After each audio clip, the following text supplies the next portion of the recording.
Hi everyone, Mrs. Clark here.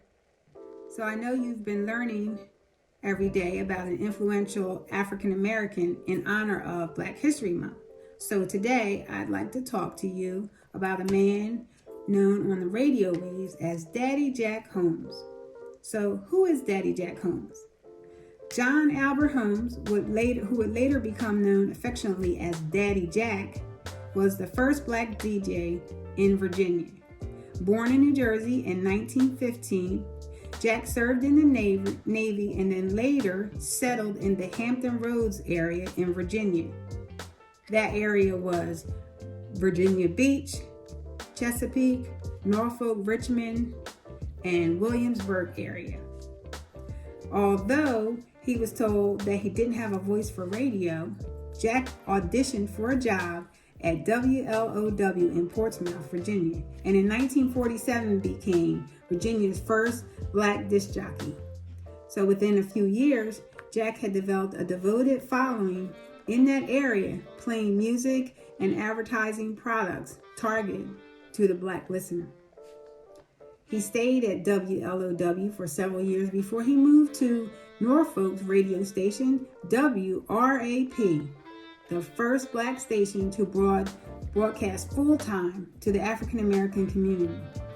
Daddy Jack became WRAP's most prominent DJ, waking up listeners for years with his raspy voice and his morning show. Fun fact about Daddy Jack. Jack Holmes had some prestigious friends like Duke Ellington and James Brown and Ray Charles. And before entering broadcasting, he was a singer himself. He sang with the Joey Kearns Orchestra in the 1940s as one of the first Black singers to perform with a white band in Philadelphia, Pennsylvania. Years later, he played semi-pro football for a team called the Palmyra Red Devils, later known as the New Jersey Red Devils. He stood over 6 feet, 5 inches tall, and at one time weighed in as much as 300 pounds. His nickname at that time was Jolly, but soon after he lost 100 pounds, and pretty soon the new nickname he acquired was Daddy Jack. Jack Holmes was told that he wouldn't have a radio voice and would never make it in the field, yet he ignored his haters and persevered through that racism to have his booming voice heard on the radio waves for over 40 years. He had this signature wake-up call where he energetically told his listeners to get up from there, and folks often used him as an alarm clock to start their day. So before there was a Steve Harvey or a Tom Joyner in the morning, there was the Jack Holmes Morning Show. Notable achievements. On February 26 in 2017, Daddy Jack Holmes was inducted into the Legends of Music Walk of Fame, and he received a star on Granby Street in Norfolk, Virginia. His star lies near great music legends like Ella Fitzgerald and Clarence Clemens. If you don't know who they are, I encourage you to Google their name and find out. Daddy Jack was a member of the National Association of Radio and TV Announcers, the National Progressive Communications Association, and the Black Music Association. And in the heyday of 60s and the 70s of soul music, Daddy Jack Holmes was the indisputable king of the DJs. He continued working on the radio and covering the morning news and the weather up until his death in the 1987, in his 70s. Why I chose this person? Well, Daddy Jack, he broke down barriers of segregation and he ignored Jim Crow hate. Eventually, he became accepted and loved by all, but when he began working behind the mic at WLOW, he had to deal with a lot of ugliness. Segregation was the law of the land, and Daddy Jack received threatening letters and phone calls telling him to get off the air. And there were times when the police used to escort him to work and back home. Yet Jack wasn't intimidated, and he continued to hone his craft. Eventually, he said that he forgot about the threats while he was broadcasting and just got lost in the music.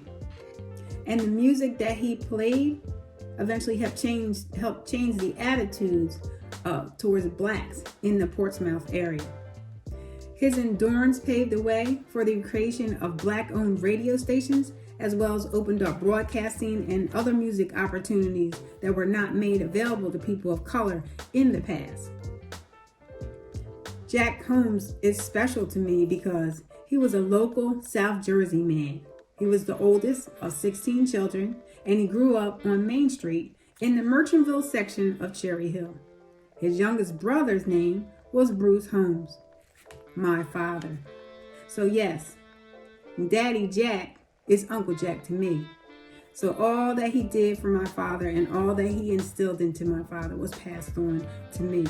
And they both reminded me that while people may judge me by the way I look, it doesn't mean that I cannot do great things. So they both encouraged me to keep pushing, to keep striving, to keep living. And they stressed that the importance of family and echoed that the greatest thing that one can do is to reach out and help others. So thanks to Uncle Daddy Jack Holmes for paving the way and making his history my history, for I am Black History.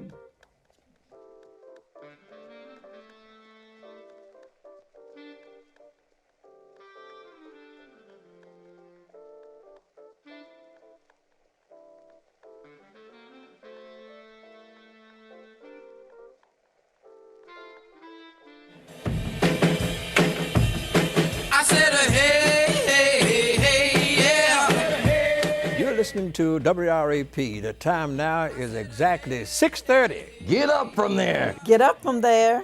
Get up from there. Get up from there. Get up from there. You're late again. All right, remember what I said. Now, if you had to be there at 8, you're late again. Let's go now. Let's go. Come on. Come on. Well, down the Mississippi down. Daddy Jack was one heck of a man. When he was around, his presence was felt. Daddy Jack was the guy. He was a larger-than-life figure. If you were a young kid and you touched the radio when Jack Holmes was on, buddy, you would walk away with your hand tore off. You know, every Southern belle is Mississippi queen. Another radio station brought a guy in, and he made the mistake of saying, Rudy Reynolds, the tall, tan Texan, is in town, and I'm here to run Jack Holmes out. And within 30 days, the tall, tan Texan had rode off into the sunset. So you can't mess with Daddy Jack in this town. Should I let myself go? They would always accuse Jack of giving the wrong time. It's 6 o'clock in the morning. I mean 7:30. I said, Jack, do you get a wrong time on purpose? He said, yeah. People think that I don't know what I'm doing, but I give it on purpose. He would get him up an hour early.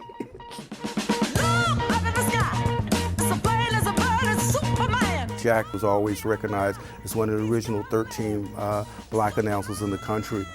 We were Jack's boys, and he taught us you not only respected the radio station, you respected yourself, you respected your family, and you respected our entire race. Jack Holmes is a part of Hampton Roads history. Daddy Jack died a rich man because of his relationship with the Tidewater community. He was just like a millionaire. There are some people that are radio announcers, there are some people that are just legends. And Jack was a legend.